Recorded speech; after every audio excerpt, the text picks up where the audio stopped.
হাদি হত্যার বিচার দাবিতে ইনকিলাব মঞ্চে শাহবাগ। রাজধানীর প্রাণকেন্দ্র শাহবাগ আবারও উত্তাল। হত্যার বিচার দাবিতে রাজপথে নেমেছে আধিপত্যবাদ বিরোধী ইনকিলাব মঞ্চ।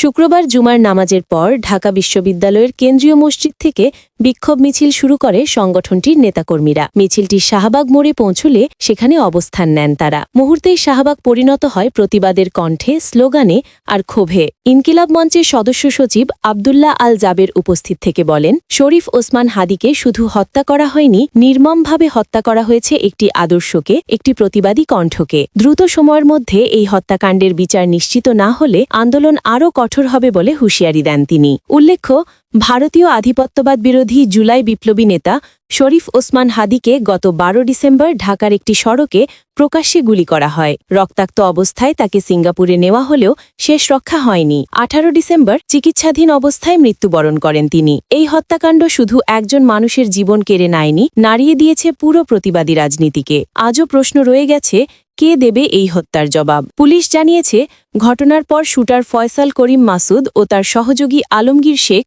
ভারতে পালিয়ে যায়। পুলিশ বলছে, ফয়সাল করিম মাসুদ নিষিদ্ধ ঘোষিত ছাত্রলীগের নেতা।